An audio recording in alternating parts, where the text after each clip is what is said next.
How to Make Better Business and Personal Decisions, hosted by HRDQ-U and presented by Dr. Robert Vaughn.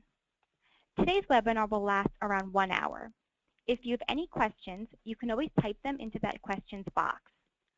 We will be answering your questions at the end of the presentation or as a follow-up by email if we do run out of time. My name is Sarah Schaefer, and I will moderate today's webinar. Dr. Robert Vaughn has over 30 years of experience as a college professor, teaching all types of supervisory subjects, business and technical writing, decision-making, and training skills. He has also had responsibility for budgets of over $1 million and more than 50 direct reports over the years, as well as a startup and operation of small entrepreneurial ventures. Over the years, Bob has provided consulting and training to nearly 100 different companies and organizations. He has worked with divisions of many large companies such as General Electric, HRDQ-U, Eaton, Allen Bradley, Babcock & Wilcox, and others, and dozens of smaller companies as well. Welcome, Bob, and thank you for joining us today. And thank you, Sarah. I'm glad that all of you could join us. Welcome to everybody. Good afternoon, and to those of you on the West Coast, good morning. We're going to talk about making better decisions today. So let's get off and rolling, because we know that all the time we're faced with decisions on a very regular basis. How to make investments, who to hire, different purchases or relationships. Maybe somebody sends you a Run Donald Run bumper sticker, and you have to decide whether to put it on the front bumper or on the rear bumper. Think about it. A lot of wise people have expressed their thoughts about decision making, and as we go through, I'll be sharing some of those today. Like this one from 1865, Alice's Adventures in Wonderland. Cheshire Puss, would you please tell me which way I ought to walk from here? Well, that depends a good deal on where you want to get to, said the cat. I don't much care where, said Alice. Then it doesn't matter which way you walk, said the cat. As long as I get somewhere, Alice added as an explanation. Oh, you're sure to do that, said the cat, if only you walk long enough. Well, Alice doesn't seem to have thought through the decision-making process. She wants some help with it, but doesn't sound to me like she's going to get very far. Here's our agenda for the day. We're going to start with a quick pre-test, 10 true-false questions, and then we'll go through the process of making a decision. The 10 true-false questions will kind of lead us into it, I hope. And I know you can all answer, so we'll see how you do on this. So let's get into that. We'll give you about 7 seconds per question, so don't overanalyze these. They're just true-false. First of all, we all make hundreds of decisions every day. Is that true or false?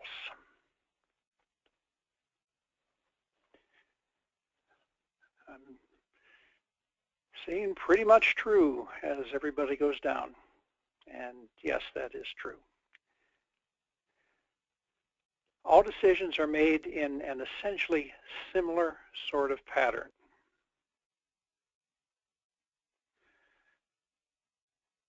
Okay, we're getting some mixed results on that. We'll talk about it in a few minutes. Choices should be evaluated as they appear.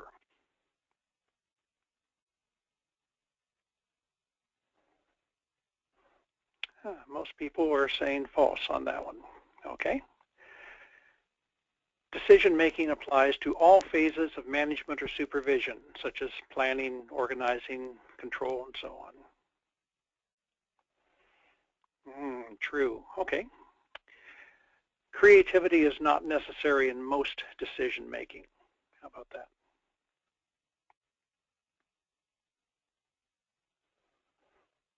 Getting mixed results on that one. Okay, let's go on to question 6. Intuition is more important than rational thought in early stages of decision making.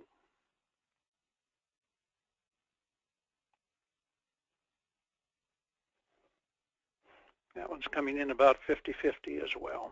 Okay. Limits should be established early in the decision-making process.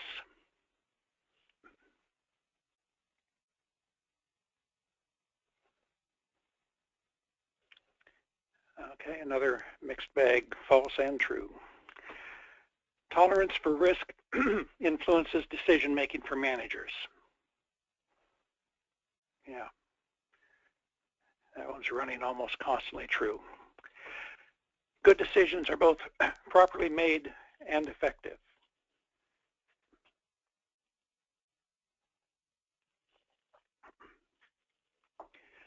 Okay, mostly true on that. And the final one, organizational decisions tend to be more convoluted than straightforward in nature.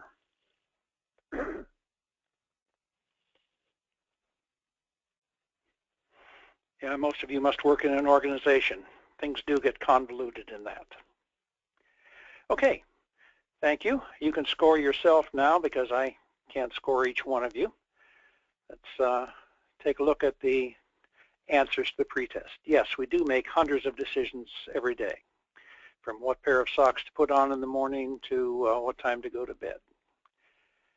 They are made in an essentially similar pattern, and we'll talk about that pattern. Choices should not be evaluated as they appear. Now that may not sound logical, but we'll give you the rationale for it as we go through. Yes, decision making applies to everything you do in management or supervision. Creativity is not necessary in most decision making. It doesn't take too much creativity to decide what pair of socks to wear. Oops. Intuition is more important. There's actually scientific research on that. And yes, you should put some limits in early in the decision-making process. A limited number of limits, but some. Tolerance for risk does influence decision-making for managers. You pretty much all got that one right. It's important to both make good decisions in a proper way and also have them effective, of course. And finally, yes, organizational decisions do tend to be more convoluted than straightforward in nature. Okay. Anybody get a perfect score on that? That's good. I only got 8 myself. Part 1, the process of making decisions. Why is it important? Well, here's 3 reasons. First of all, by having a process in mind, we can really have some confidence that we know where we're going. We have a roadmap for how to do it. So if it gets to be overwhelming, as sometimes decisions do, we can go back to this particular process and pattern and move on. Secondly, it forces us to do what we should as we go through the process. There's a discipline there. And finally, many of our decisions have to be sold to somebody else. So as you're making the decision by this process we're going to talk about, you're going to be developing the information and the support necessary to get other people to buy the idea as we go on. Stephen Covey says we should start with the end in mind, and that's good advice. That's obviously not what Alice was doing when she was talking with the cat. Here's the 7 steps. I'm going to leave them up for just a moment because we'll be talking about each one of them fairly quickly, and then we'll be going back and focusing especially on steps 4, 5, and 6 because that's where the real work happens. So there's the 7. Now let's take a look at step 1. Do you in fact need to make a decision? If you're responsible for making something happen, yes, you have to make decisions, but you might want to ask yourself, what will happen if you don't make a decision? Oftentimes the answer is nothing. So what pros or cons are there for inaction? Minor issues may die kind of a natural death if they're ignored and no one cares. So you can save yourself some time and energy by just ignoring some things. Secondly, do you have the authority or power to make and implement the decision? If not, why are you involved? A good reason many people get involved, of course, is because they're in a staff position and their job is to recommend to somebody who does have the authority or power. Do I have or can I get the necessary information? You know, the truth is, if you can't, you may as well just flip a coin or toss a dart at a wall, because that's what it's going to come down to. And finally, who else could make the decision better? Can you pass it off to them? Why don't they do it? So that's the first step. You have to make a decision. Second step, how important is the decision?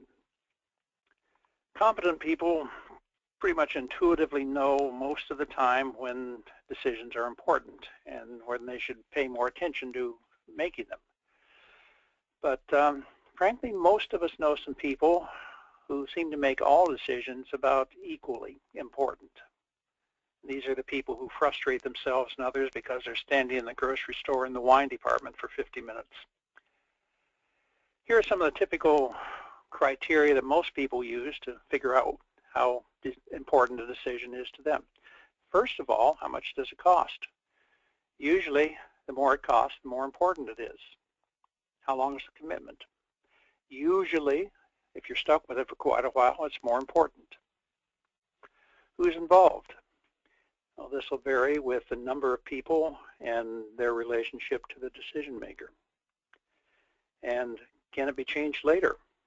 It's usually more important if the answer is no. A couple other things that kind of go with this step. How soon does it have to be made? A lot of decisions are urgent but not very important. Nevertheless, they may still increase the stress and make it seem more important. And then back to the question of how much information is available, because if there's too much or too little available, that's going to increase the stress and make the decision seem more important, more all-consuming.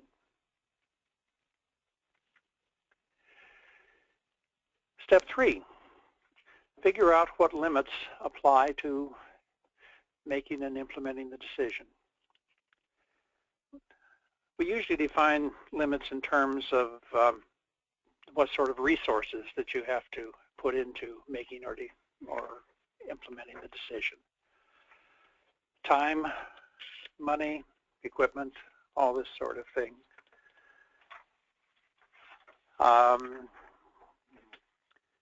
The purpose of thinking through limits, and many of you in answering this question, the pretest, said, no, you shouldn't put limits on too early. Well, here's why it's a good idea to do it. You want to reduce the number of options that you'll be considering in step 4. Let's say you were trying to decide how to travel from Cincinnati to Chicago. Well, there's millions of ways you could do this. You could go by car or bicycle or plane or train or canoe. You could go through Indianapolis or Paris. By listing the limits before considering the alternatives, you reduce your pool of options to a more practical number that will ultimately be viable. If you're going on this trip, you could list limits such as getting there within 1 day and having your own car to drive when you arrive. This then would make you limit your choices to various fairly direct highway routes.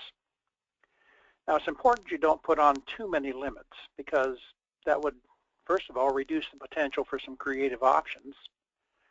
And secondly, too many limits may begin to focus you too early towards some conscious or unconscious preconceived best decision.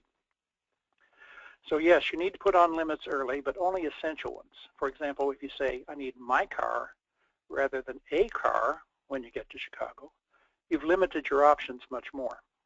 You might still be able to rent one or borrow one, and it would be a better process.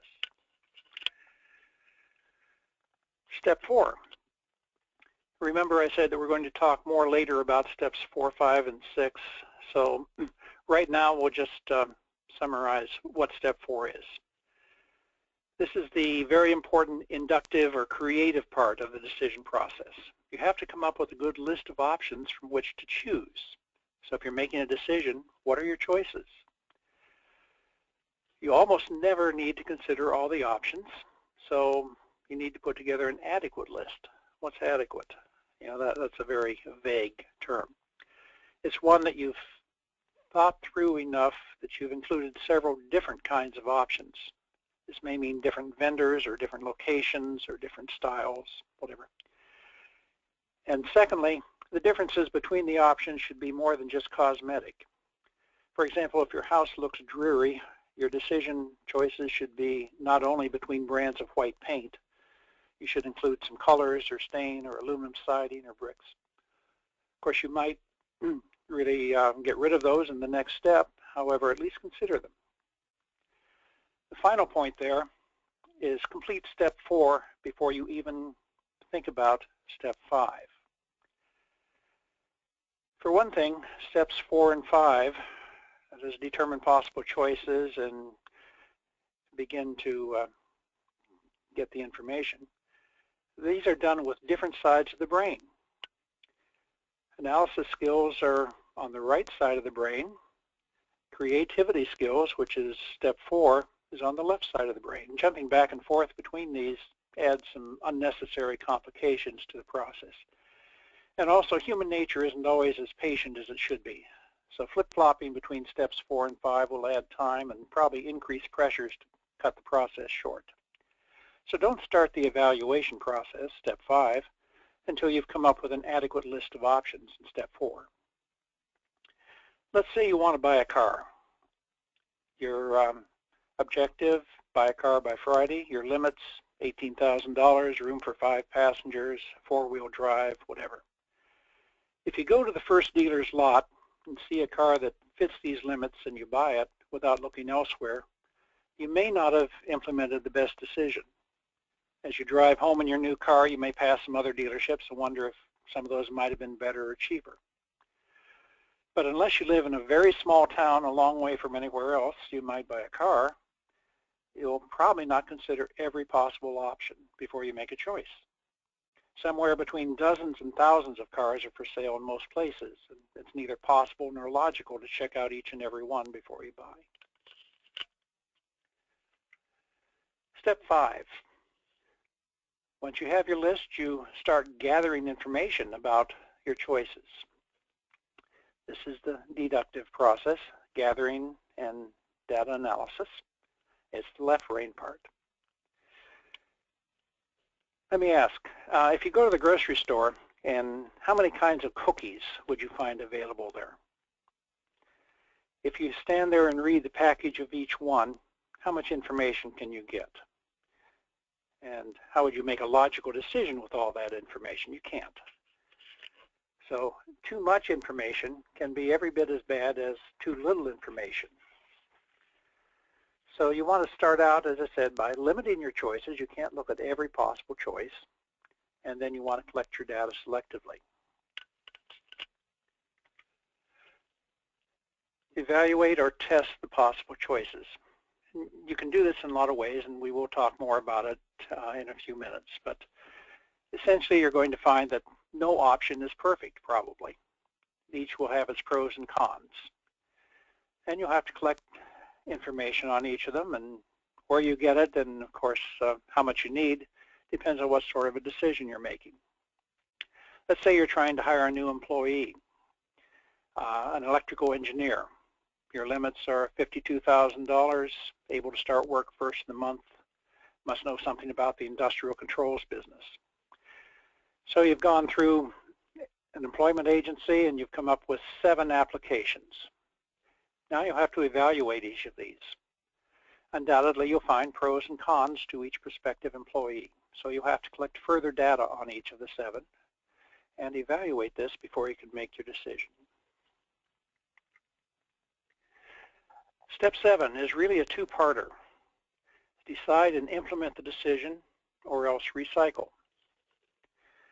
So the results of your evaluation in step 6 may lead you to an obvious choice, but on the other hand,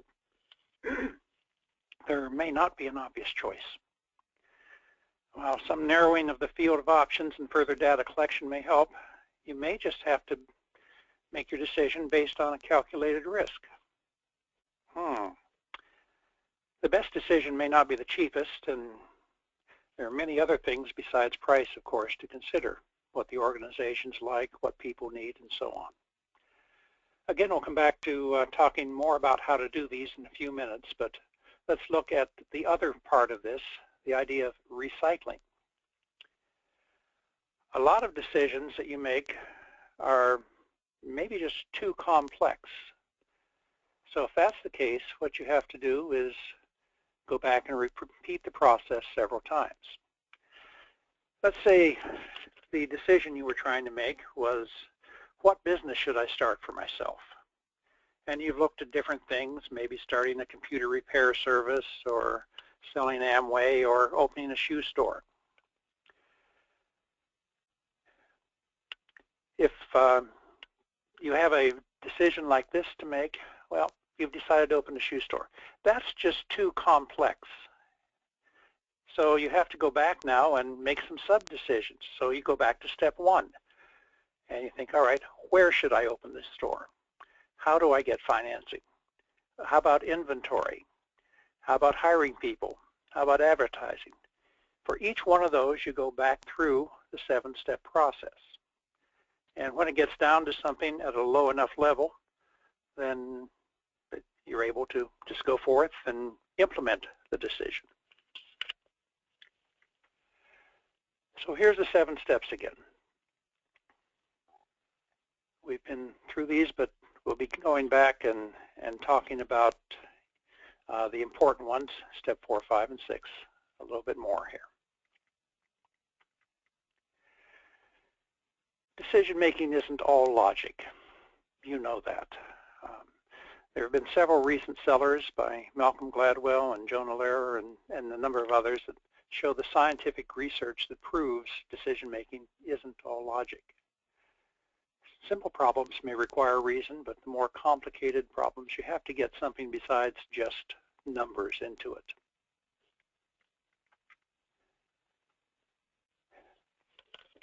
You may recognize the name Malcolm Gladwell from his TED Talk. He talked about David and Goliath. This is a quote out of his book, Blink. Fairly recent publication that's pretty good.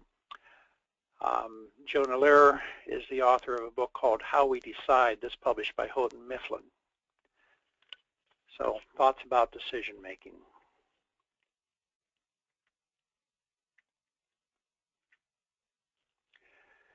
Okay, so that's the overview. Now let's talk about developing options. Where do you get ideas for things that you might decide on as you're making your decisions? What we're talking about here, number 4 was supposed to be the large one, not the small one. All right, we're talking about step 4. How do we determine possible choices? And we do it, we have to create this list. Now, creativity is important, but it's something that most of us really don't feel adequately prepared to do. We don't have that light bulb that goes on over our head, or don't shout aha very often, or things like that. Yet you and I can learn to be creative. There's quite a few books and articles on the subject available. HRDQ, in fact, publishes 4 different tests and items that are related to creativity. So, yes, you can learn to be creative, but surprisingly enough, you already are creative. You may not think of it as being creative, but yes, you dream every night, you solve problems. You may have some artistic talents, but you don't really need to be artistic to be creative. You don't have to have a great skill of some sort. You don't even have to have anything more than just average attendance or average intelligence. So, what we have to do is clarify at this point, as we get into coming up with our list, clarify what's expected from the decision. We usually have to make a decision because we either have an opportunity or a problem of some sort. If it's a problem, the way we know that it's a problem is we see the effect of it. So it's a very simple idea. We want to clarify what it is we want to happen. If you don't know where you're going, you'll never know if you've arrived. Tell that to Alice, as the Cheshire Cat was kind of saying. For complex decisions, like starting a new product line or opening a branch office or hiring a new employee, putting things down in writing is a good idea. It helps to clarify the situation, and being in writing lets you go back to it, and partway through you may find out that, well, the facts you put down weren't correct, but just change them and move on. Put it down in writing to keep your goal in front of you.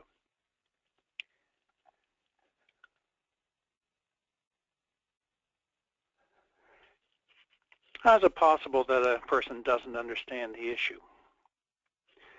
Let's say a manager is very concerned about the work in her area not being accomplished. She may know for a fact that there's a high absenteeism among her employees, so she may think that's the cause of the work not getting done. But this might be only a symptom of deeper issues. The people might be absent because they know there aren't enough parts to do the job and they'll just sit around or be sent home. Or there may be some other reason. Any decisions made toward correcting absenteeism may solve the problem, but it may not if absenteeism isn't really just the cause. So in clarifying, before you get into making your list of options, you should write down high absenteeism is a fact, nothing more. You must come up with a good list of options from which to choose in order to come up with a good decision. So here's some things that we've already said, but just to remind you, probably no choice is perfect, and you almost never need to consider all the available options. So you should come up with an adequate list of options, maybe a couple, maybe up to a dozen if they're coming easily. And remember, complete this step, step 4, before you even go on to the analysis step, step 5. You know from your personal experience that people vary in the amount of risk they will take. And this is, of course, influenced by things like personality and benefits of gain or the risk of loss, group pressure, even the way that the risk is stated. So let's look at some of the things that influence the feeling of risk. We call some people risk averters. You might think if a person was given a decision that has a 75% probability of one choice being the correct one, it would be chosen. But not necessarily, because there's a 25% chance of the decision being wrong. Some people want to avoid even small risks, especially if the penalty for being wrong is severe. What they'll want to do is collect ever more data and procrastinate on making the final decision. So these are the risk averters. And on this chart, they kind of take this sort of a pattern. They want a lot of confidence that the decision is right before they'll finally agree to it. Now we also have gamblers. That's sort of the opposite personality. These folks will take much greater risks, in fact, perhaps too many risks. They don't necessarily research everything, and they're willing to go like this, make a high commitment with a fairly low chance of probability. Most people are kind of like this, the dark line that shows on the chart. Let's say you're offered a chance to wager $1 with a possible win of $5, and the odds are 10 to 1 against you. Will you do it? What if you have to put down $100 to maybe win $500 at the same 10 to 1 odds? Most people would operate along the darker line on the graph here. It's not the odds, they're both 10 to 1 against you, or the payoff, both 5 to 1 if you win, but it's the size of the commitment. Most of us could afford to lose $1, but not the $100. So the higher the risk then, the more information we will probably want to collect to help ensure that our decision is correct. But this can be easily overdone. Scientific research into this issue tells us that the threat of loss has a much more significant effect than the expectation of gains on how much information we want to collect. So if we're apt to lose something, we'll want to get more and more information instead of making that decision. We become kind of risk averters in that case. All right, so we've made our list. Now, where did we get this information? Well, in most cases, you'll know already where you needed to look because the sources really depend on the nature of the problem or the decision you're trying to make. And for most decisions, there'll be many pieces of information which you could collect, but you only want to collect the data that's going to be of use. So sometimes we have to develop the data ourselves. If we develop the data ourselves, this is primary data. Things like doing surveys or doing tests of some sort, running experiments. Other times we can use secondary data. This is information that's been collected for another purpose and probably by somebody else. So let's go back and apply this to deciding which car to buy.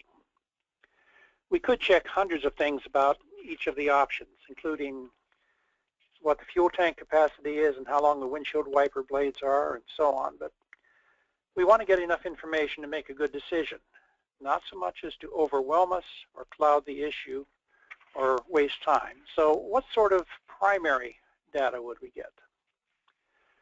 Well, for primary data, we'd certainly go look at the car and kick the tires and smell the upholstery and whatever.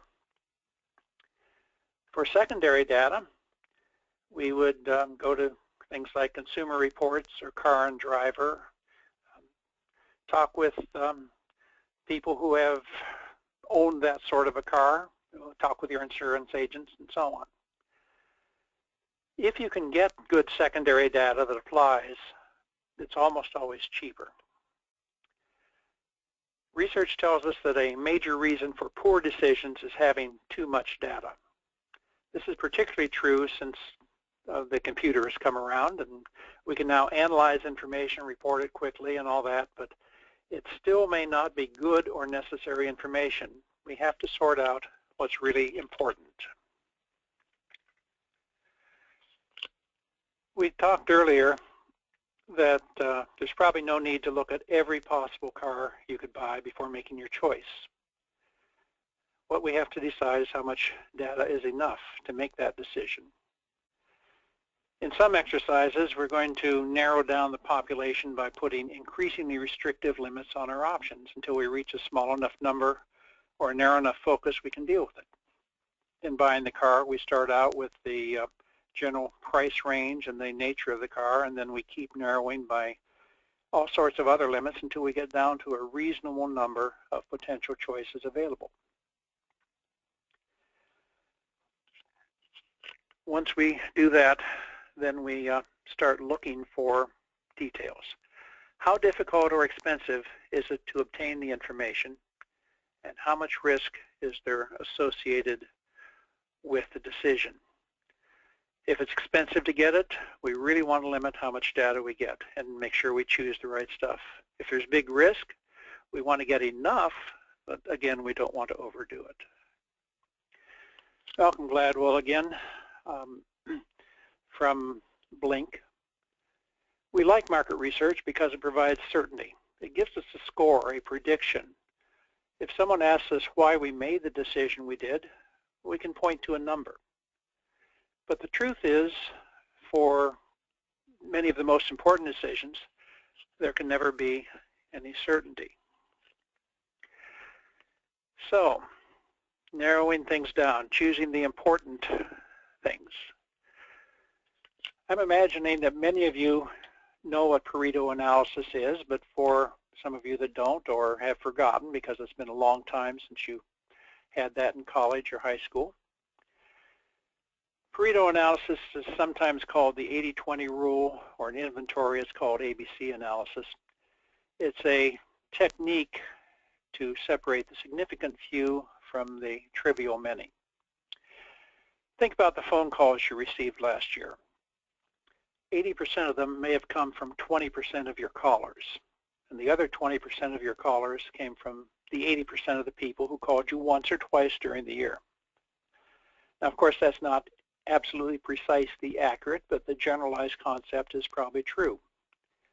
If you run a grocery store, a large part of your sales comes from a small part of your stock.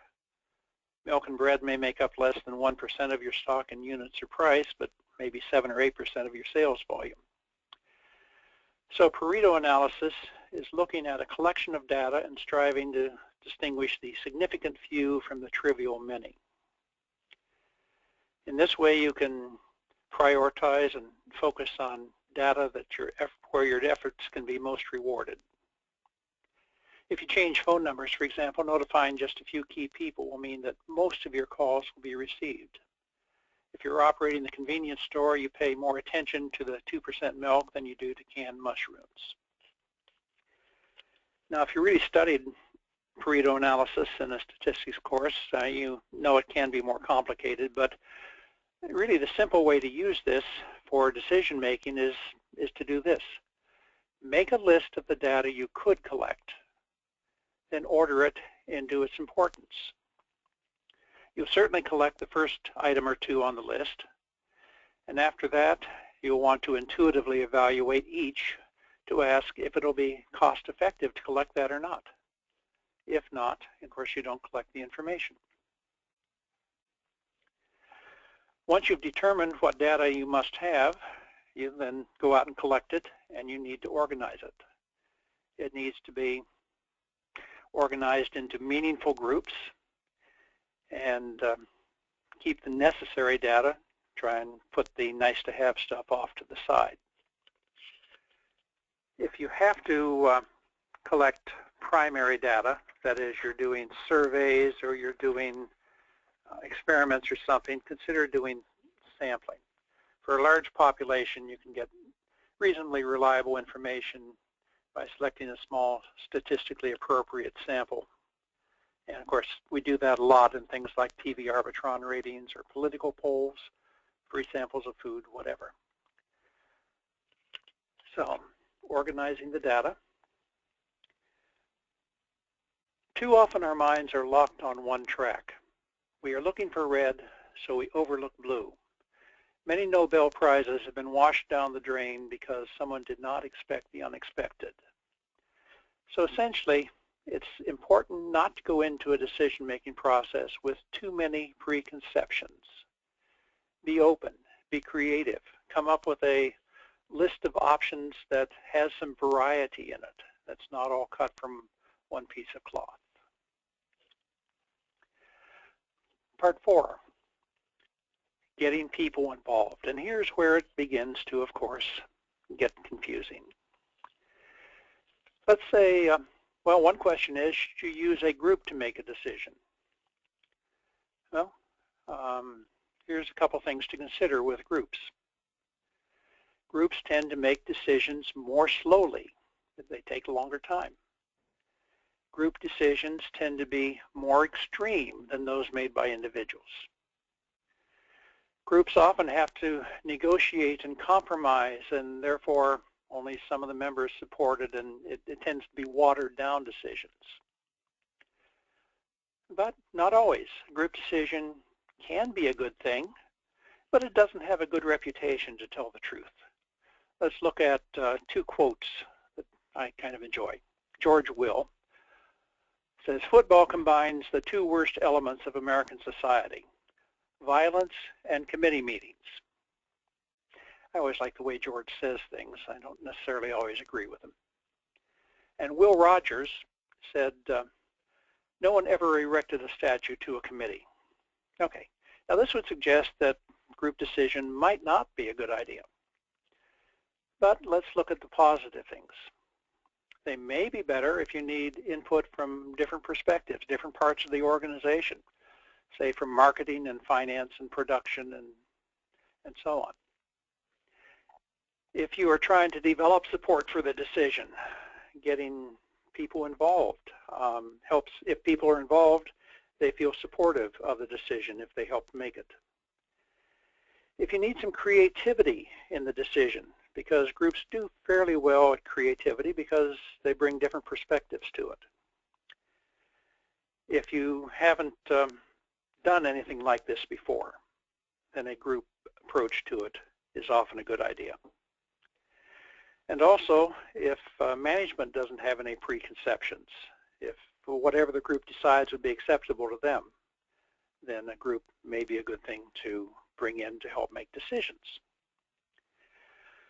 On the other hand, if you're short of time, no.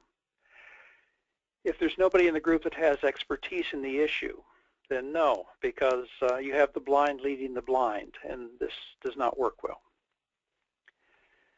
If the way the group's going to think doesn't agree with the way management thinks in the organization, may not be a good thing.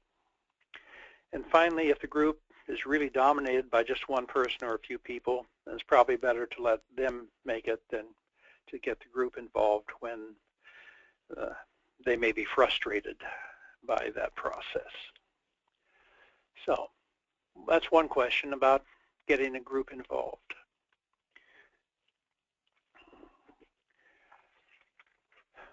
One of the other things is that experts do it differently.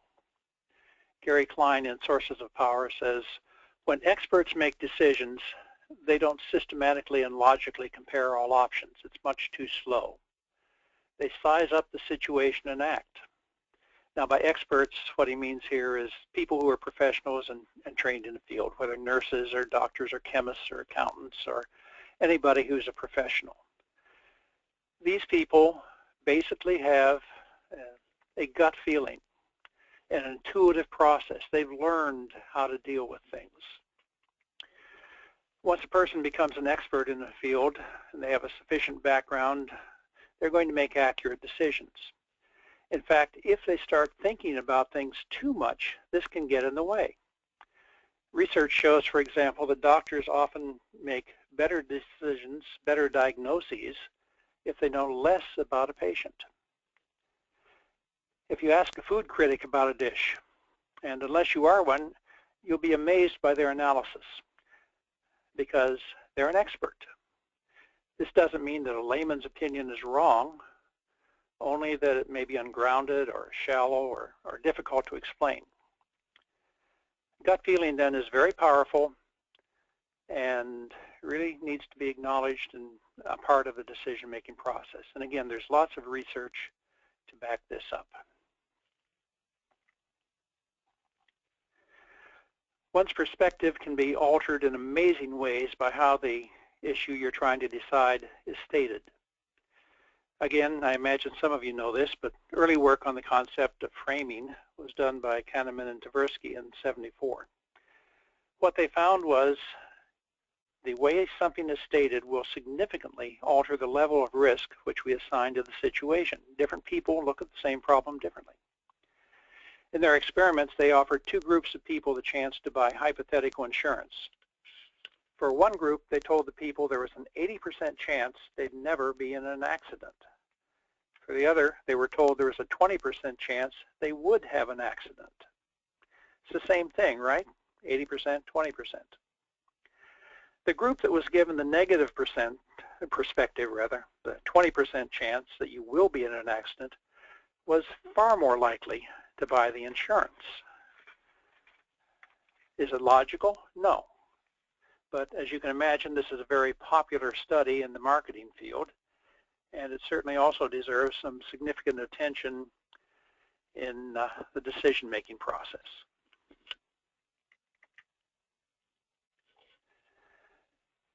Another issue in decision-making is the influence of technology. We, of course, see the influence of changing technology every day. First of all, we have to make more decisions. And secondly, we have more information and decision-making tools available. But as we've already learned, more is not necessarily always a good thing. One of the obvious influences of technology on decision-making is the tools such as artificial intelligence and computer software programs and so on within the organization. Of course, even if the tools are available, we have to have the expertise to use them, and that doesn't always come easily. The faster technology changes, the more decisions will be needed, and the more pressure comes with the decisions.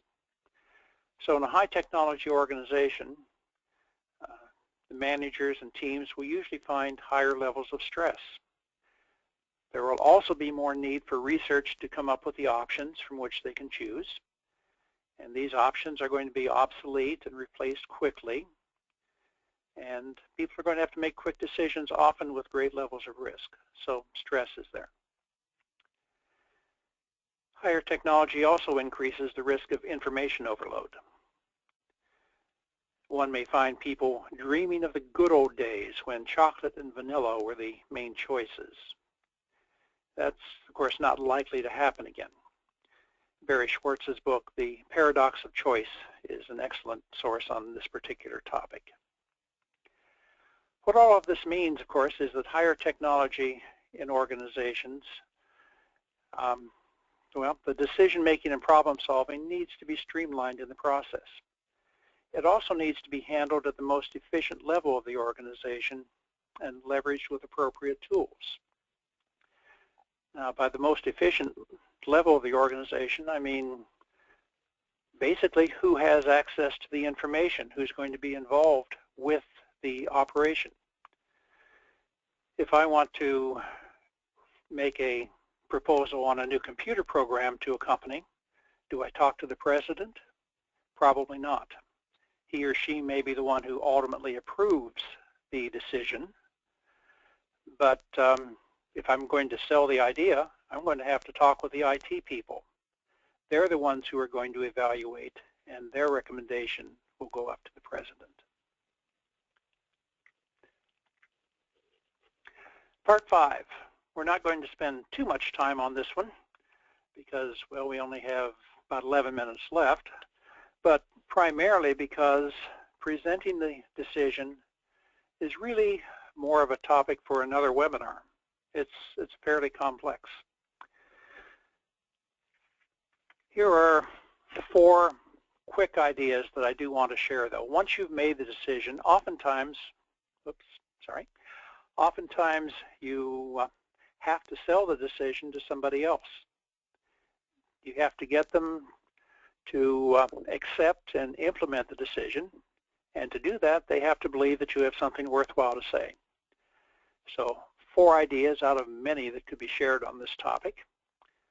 Focus on the audience. Put your proposal together thinking about who is going to make the recommendation. As I just suggested a moment ago, if you're going to suggest a new IT program, you want to focus, for the most part, on the audience that is the technical experts, the IT people, not on the president, even though he or she may be the one who ultimately makes the decision. Second point, design it to an appropriate level. Proposals may take the form of a feasibility report or a suggestion system form or an informal chat with the boss.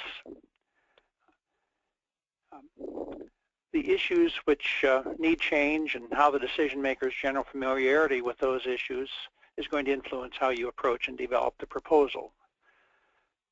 But again, think of who's going to look at it, and you don't want to overdo it or underdo it. Third point, make the decision credible. First of all, you need to be fairly sure that your decision is correct. If you're going to present it to a group, then you probably want to try and sell the individuals first instead of presenting to a group as a whole. And talk with the people who may have the most objections to it or have the most technical knowledge about it. You have to do enough research and document it enough that the decision is credible and not incredible. And part of that, of course, has to do with your own credibility. Again, subject for another webinar. Final point, avoid distractions as much as you can. Make the idea central. One seldom finds jewelry in a rusted coffee can, although it can happen. And you seldom expect then to find great ideas in a sloppy presentation that has catsup stains and misspelled words, missing pages. But on the other hand, if you have an exquisitely produced, superbly printed, and graphically memorable proposal, which is shallow or unworkable, it still won't sell. And if it's too slick, your boss will wonder why you spent so much time and money on the presentation instead of doing your job. So the whole objective of proposal packaging and getting your idea accepted is keeping it to an appropriate quality. Try and avoid distractions.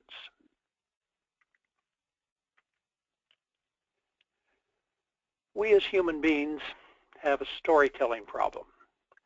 We are a bit too quick to come up with explanations for things we don't really have an explanation for. Do you agree with that? We really want our decisions to be more grounded than they often are.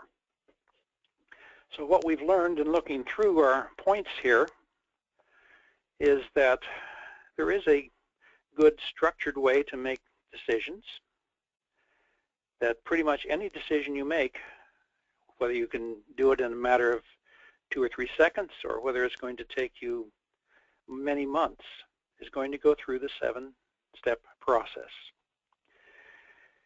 We looked at how you can develop some options. And you want to make sure that you have a good list of options, not too many, not too few, but an adequate list anyhow, before you begin to switch sides of your brain from creativity to analytical and narrow down the choices by gathering data and testing and seeing which ones might be best. We also talked about a lot of the human and technology factors that are influenced. Should you use a group? What influence does an expert have? How about the technology, framing, all these things that really can influence how we make decisions. And of course, the matter of risk that we discussed earlier in the program. And finally, we put out just a few ideas for presenting the decision. A few last thoughts on making decisions. Malcolm Forbes says, it's far more pleasant to make the decision than to justify it. Malcolm Gladwell says, decisions made quickly can be every bit as good as ones we agonize over. And my dear recently departed cousin Joanne Lee once upon a time told me, life is full of choices and sometimes all of them are yucky. I'm not sure that's all that profound, but nevertheless, I just wanted to give her credit there. Hopefully your decisions will work out well for you, and hopefully the time that we've spent together has given you some ideas on how to do this better. So I'll turn it back over to Sarah at this point, and we'll go from there. Sarah? All right, great. Thank you so much, Bob. And we do have some time for some questions, so attendees, why don't you go ahead and submit those now. And while we wait for some of those questions to filter in, let me just share a little bit on how you can keep in touch with Bob. Those 2 books right there on the slide, you can find them at his website, which is on that slide right now. So go ahead and check that out. And don't forget to check us out, HRDQ-U. And don't forget to register for our weekly webinar Wednesdays at HRDQ-U.com. Okay, and we do have a number of questions coming in, and it looks like our first question is coming from Tina. Is making a decision always done in 7 steps? Can it be more or fewer? Good question, Tina. Let me say the 7 steps are always there. Now, sometimes it may take you just a matter of milliseconds to go through them, sometimes a lot more. But more importantly, they're kind of iterative and recursive, meaning you may start with step 1, step 2, step 3, and get to step 4 and find, oh, I didn't do something right. So you have to go back to step 2 or maybe step 1. So you may go through them and end up actually taking longer. But yeah, I think any decision you make is probably going to have those 7 steps involved. All right, great, thanks. Okay. And our next question is coming from Miguel. Do you have any other reference resources you can recommend to increase our knowledge regarding this topic? Well, I mentioned several different authors as we go through. Jonah Lehrer did a book called How We Decide. I like that one. You've heard me mention Malcolm Gladwell, who's been very much in the highlight lately, well-known author. I like his book Blink on that. So those are a couple of the more current popular decision-making books. Those are ones I can recommend pretty well. All right, perfect. Oh, sorry. Okay. No. Okay, our next question is coming from Carl. Why do you recommend putting limits on our options at such an early stage? Yeah, that does sound counterintuitive a bit, Carl.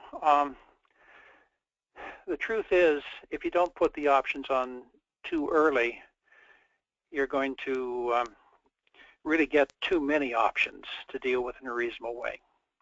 You need to set some, but of course not so many that whatever options you come up, well, set some so whatever options you come up with will be workable. Like, you know, if you have up front you have a budget of $100, then you don't want to start getting data and do research and try to decide about something that costs $200. So if you have limits like time, we've got to do it within a week, or money, we've got to limit ourselves to $100 or $1,000 or whatever, or you don't have the people to do things, putting the limits up front helps you keep a reasonable number of options, because otherwise you get into information overload and you spend way too much time researching things. So even though it's counterintuitive, yeah, put some options, or put some limits on your options fairly early. Okay? All right, great, thank you. And our next question is coming from Phil. Who did you say did the early studies of framing?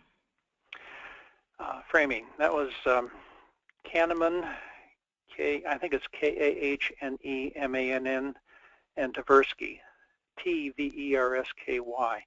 And I'm sure if you just go to Google and look it up in Psychology Today, or pretty much just put in those two names, you'll come up with it, or put in the term framing.